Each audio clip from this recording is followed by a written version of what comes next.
Ça va là. Ok, je pense que c'est bon. Salut. Je sais vraiment plus comment parler à une caméra. Ça fait 3 mois que j'ai pas posté de vidéo. Et pour les personnes qui me suivent pas sur Insta ou qui n'ont pas suivi ce que je faisais, en gros, je suis partie tourner mon tout premier documentaire à bord d'un voilier. En gros, j'ai fait la transatlantique avec 10 meufs sur un bateau et on a fait France-Brésil en voilier pour aller à la COP30. Donc j'ai passé un gros mois sur un voilier à tourner et puis j'ai fait 1 mois et demi au Brésil avec mon copain pour profiter d'être au Brésil et pour visiter cet incroyable pays.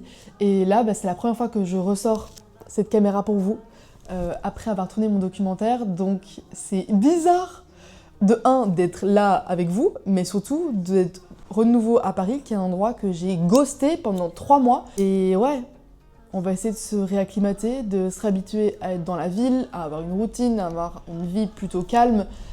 Et je me suis dit que pour me motiver à faire tout ça, ce serait bien de vous filmer quelques trucs, de vous amener dans mon quotidien et de papoter de tout ça et de papoter de la vie. Et je suis trop contente, voilà. Bienvenue dans ces quelques jours avec moi à Paris.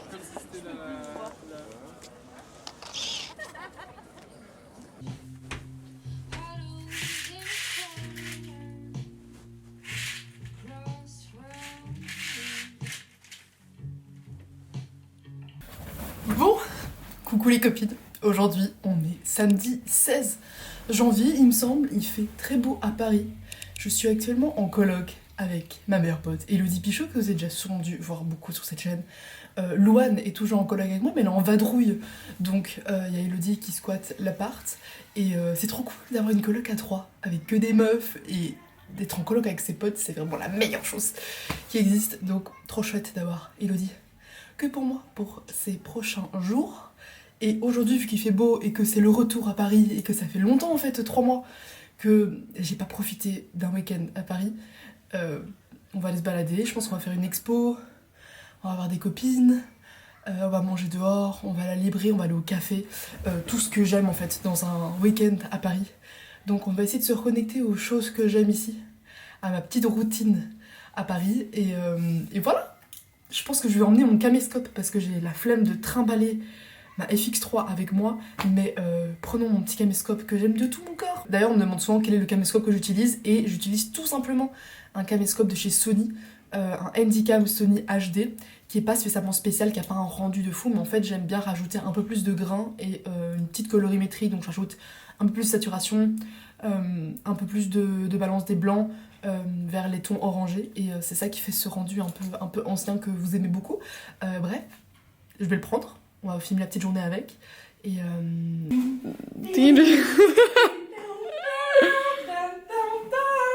Wouah, Becky, voilà. Boum boum boum boum. Ah ouais, stylé. Faut venir plus proche, hein, regarde, maintenant j'ai j'ai enfin un retour. Oh waouh, mais c'est quoi cette caméra? Ouais. Oh mais what? Mais c'est génial. Mais attends, là je suis proche de la caméra. Ouais. C'est bien, on voit mon outfit of the day. Outfit of the day. Nous sommes bleus. De bleu vêtu. Moi c'est look bleu avec mes super chaussures, mes souliers que je les appelle. Tes souliers, Voilà. petites bottines. Moi aussi Et je toi? m'en mes souliers. Non, tes souliers. Mes crocs. Les Crocs. Que je porte Voilà. matin, midi, soir. Nous nous retransformons en parisienne. C'est fini le look outdoor. Quand il faut être outdoor, on sait l'être. Quand il faut être parisienne, On sait l'être. On sait s'adapter. Voilà. Et gars, on a des jolis petits foulards. Moi, c'est ma soeur qui l'a fait. C'est bleu. Et toi? Moi c'est une dame sur Vinted et je sais pas qui a fait. Ah ouais, c'est beau. Enfin qui l'a fait, je sais pas, mais. Tu l'as acheté sur Vinted. J'ai acheté sur Vinted. Pas mal. C'est parti au café.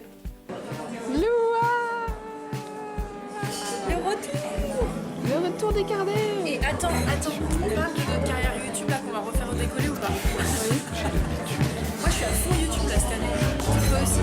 Oui, je suis à fond YouTube. On va faire plein de vidéos, Colline. Louane, elle va faire plein de vidéos studio. Ça, Si tu vous, vas suivez faire plein de si vous voulez suivre des peintres, moi je vais documenter, je vais faire des documents. Vous allez voir beaucoup Elodie parce qu'elle vit à Paris. On va tout le temps faire ensemble. Et attends, mais Colline, on fait des brainstorming souvent. Par rapport à l'art, Ouais. de ouf. Mais tu veux faire ça quand? Le vent sur les cuisses traverse le brouillard. Les oreilles sifflent, je vais de plus en plus vite. Et les bras écartés. J'ai l'air d'acheter le carnet de l'année, le petit agenda de l'année, pour noter tous les secrets et toutes les choses qui vont se passer durant cette année 2026.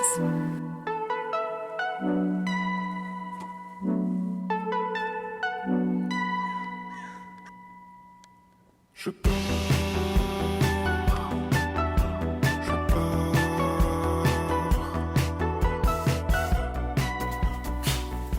On est de retour à l'appart. Il y avait tellement de monde dans Paris. J'avais oublié à quel point cette ville, dès que c'est le samedi dimanche et que tu veux faire des trucs dans la ville, principalement dans le centre, c'est-à-dire rue de Turenne, où il y a tous les fashions de sortie et toutes les familles de sortie, c'est pas très agréable. Donc voilà, on s'est baladé avec Elodie, là elle est partie faire ses trucs, et on voulait aller à la MEP, qui est mon musée préféré de Paris, qui est un musée de photographie. Il y avait trop de gens, c'était complet. En fait, il faut jamais aller au musée le week-end, parce qu'il y a beaucoup trop de monde, donc je pense qu'on ira lundi.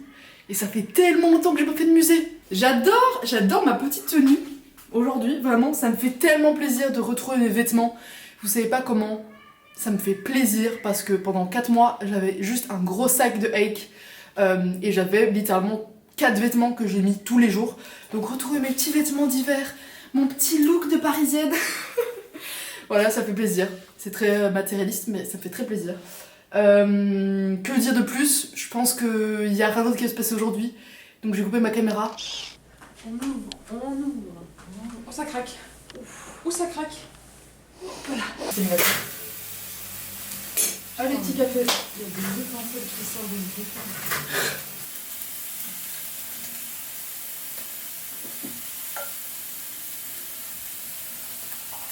Et c'est bon ton truc? Moi j'adore. Nous sommes le... Quel jour sommes-nous? 18 janvier. Ah ouais, déjà? 18 janvier. Oui. 18 jours qu'on est en 2026. Ouais. Du coup, résolution quoi. Résolution, tout ça. C'est quoi tes résolutions de l'année? Ou ton mot de l'année? Je sais pas quel système tu préfères. Le mot de l'année, c'est mouvement. Être en mouvement corporellement, quoi. Se bouger le cul. Ouais. Faire du sport? Faire du sport, marcher, tester des nouveaux trucs, danser. Ah oui. En mouvement, quoi. Ok, mouvement. Et par rapport à ta pratique artistique, est-ce que tu t'es mis des résolutions ou pas? Bah ouais, mais j'ai pas de mots, mais juste me tenir à des tâches, enfin faire des trucs concrets, quoi. En vrai, c'est un peu flou, j'avoue, dans ma tête. Après, ça peut venir avec le. Je me suis plus mis des résolutions perso que pro. Et je pense que quand. ça viendra tout seul dans le pro.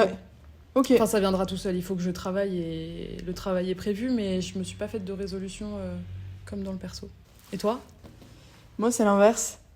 J'ai plus de résolutions dans le pro que dans le perso, mais parce que je sais que ce que j'ai déjà mis en place dans le perso, les années précédentes, fonctionnait. Ouais. Et je m'y tiens, du coup, je sais pas... c'est juste rester dans la continuité de ce qu'on fait, quoi. Je trouve que le but, c'est d'avoir chaque année le moins de résolutions possible. Comme ça veut dire que ce que t'as fait les années avant, bah, elle s'applique et... Ça se fait naturellement, ouais. Quoi. Mais mon mot de l'année, c'est vision. C'est un peu ça, flou. Ton mot? Oui. C'est pas ancré? Non, c'est pas ancrage. Non, c'est ancrage, mais en soi, c'est vision. C'est genre juste approfondir ma vision artistique. Ok. Et tester de nouvelles choses et approfondir ma patte artistique et ma vision. Ok. Je dirais que c'est ça. Bah, tu vas. Mais du coup, ça demande de l'ancrage parce que tu dois te poser, prendre le temps et tester les trucs ici, quoi. Ouais. Du coup, moi, c'est en mode art. Si jamais il t'envoie un truc. Bon matin! Aujourd'hui, on est dimanche. On se fait une petite balade au parc de Belleville, toute seule. Je vais me poser au café, écrire dans mon carnet et profiter de ces journées calmes.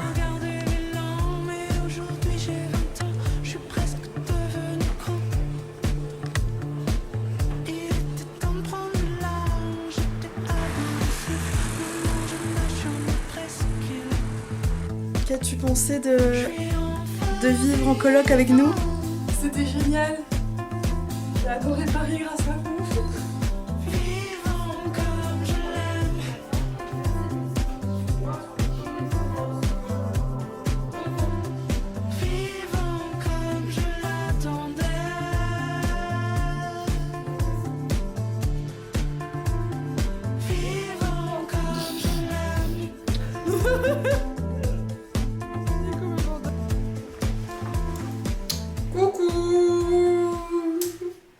Nouvelle journée. Bon, je vous ai laissé quelques jours dans ma petite étagère. On est mercredi fin janvier et je vais me faire un petit thé. Aujourd'hui, c'est journée chez moi en ermite, ce qui arrive, je pense, 3-4 jours semaine. J'adore être chez moi, j'adore être seule, j'adore être en ermite. C'est aussi ça, le fait d'être freelance, c'est que t'es très seule et il faut aimer. Il faut aimer être seule, ou du moins il faut apprendre à aimer être seule.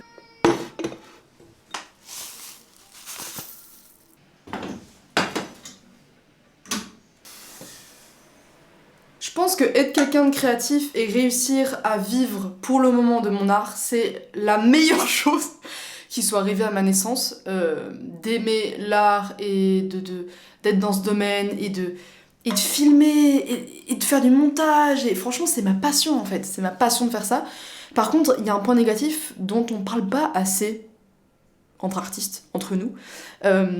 C'est qu'on on a 1000 idées à la seconde. Et là, depuis mon retour, je suis vraiment coincée entre cette joie de pouvoir me remettre à mon art et refaire des vidéos, être présente sur YouTube, et en même temps parler de tout ça et commencer mon docu, etc. Et en même temps, je suis tétanisée par la quantité d'idées que j'ai à la seconde, de pas réussir à m'organiser, d'avoir 40 000 idées chaque matin, mais du coup t'as tellement d'idées que tu t'organises pas, que tu sais pas par où commencer, que tu sais pas de quel côté prendre l'idée et quelle idée choisir. Parce qu'en vrai, avoir plein d'idées en soi, c'est génial, c'est hyper créatif, c'est hyper motivant pour notre travail, mais si t'as plein d'idées mais que t'en fais rien, que t'arrives pas à les organiser, que t'arrives pas à en tirer le meilleur de ces idées, à quoi ça sert d'en avoir ? Tout ça pour dire qu'aujourd'hui, c'est mon premier jour de montage de mon documentaire. Je t'en parlais au tout début de cette vidéo. Mais j'ai réalisé mon rêve qui est de tourner mon premier documentaire qui s'est passé à bord d'un voilier des années 80. J'ai embarqué sur un vieux voilier mythique qui s'appelle l'Esprit d'équipe, qui a fait une course incroyable qui s'appelle la Whitbread dans les années 80 et qu'il a gagné.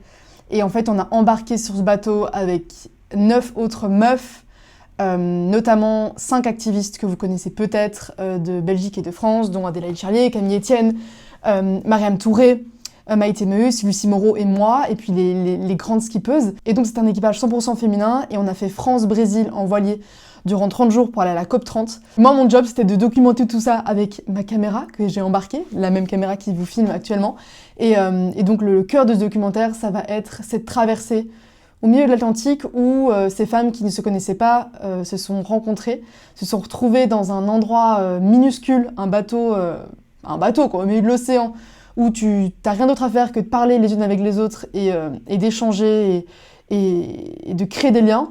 Et donc ce documentaire, il va parler à la fois des femmes dans le monde de la voile, mais aussi des luttes activistes et de ces différentes luttes qui n'arrivent pas encore vraiment à converger. La spécialité de ces 4 activistes qui étaient à bord de ce bateau, c'est qu'elles n'ont pas les mêmes cœurs de lutte, on va dire. Il y a Maïté qui est beaucoup plus axée sur les droits des femmes, il y a Adélaïde et Camille Etienne qui sont beaucoup plus axées sur la justice climatique et sociale, et puis Mariam Touré qui est à fond sur les droits humains, qui a une asso incroyable aussi. Et donc le but, c'était de voir comment est-ce qu'on pouvait relier nos messages et comment est-ce que l'entente pouvait se passer à bord. Et en fait, ça fait 3 mois que j'ai tourné ce documentaire. Entre-temps, j'ai voyagé au Brésil, j'ai un peu laissé de côté mon disque dur. Et là, il est juste là. Et je vais devoir commencer à trier les milliers d'heures de rush que j'ai. J'ai peur, je reporte ce taf depuis des mois parce que c'est pas comme une vidéo YouTube ou des vidéos un peu plus créatives que j'ai sorties récemment, notamment le voyage avec ma mère, que j'ai essayé de monter un peu plus comme un documentaire. Là, on parle d'un docu qui sortira fin 2026, qui est financé par le CNC. Tout ça pour dire qu'il est l'heure de plugger mon super disque dur et de passer les prochaines semaines à regarder tous les rushs, et à voir ce qui en sort, à voir ce qui tape à l'œil à la caméra, qu'est-ce que j'ai réussi à capter, parce que pareil, ça date et je sais même plus exactement ce que j'ai filmé. Donc voilà, ça va être le challenge de ces prochains mois, et ça va être aussi le cœur, je pense, de cette chaîne YouTube, c'est de vous montrer aussi les backstage, de documenter cette construction de ce documentaire et de vous montrer un peu mes états d'âme. Moi, j'ai pas envie de mentir sur cette chaîne YouTube, j'ai envie de vraiment vous montrer ce que c'est que d'être une jeune artiste en 2026, d'avoir des rêves et de vouloir créer des images sans pour autant y connaître grand-chose. Parce que j'ai jamais étudié le documentaire, j'ai jamais étudié le cinéma. C'est mon tout premier docu. Donc voilà, j'ai envie d'un peu de partager ça, d'en discuter. On va regarder les images. Je pense que je peux quand même vous montrer déjà quelques images que je vais sélectionner là maintenant. Can you go higher? Look at the main. We don't want the button to be like this, so you need to go higher. Oh, like this.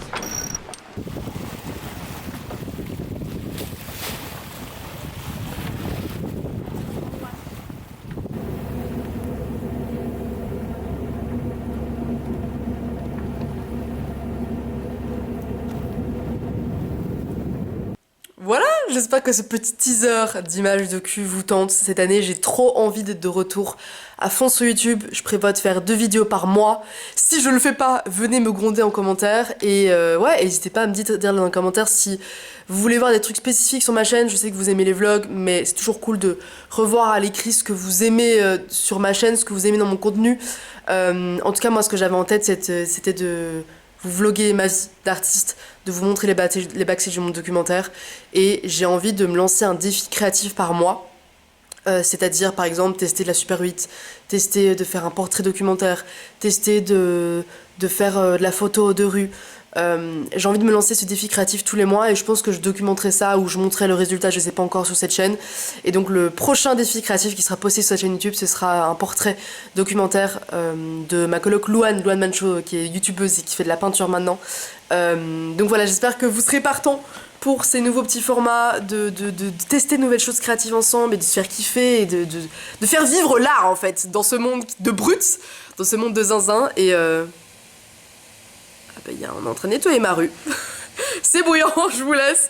On se dit rendez-vous dans 2 semaines pour une prochaine vidéo. Bisous.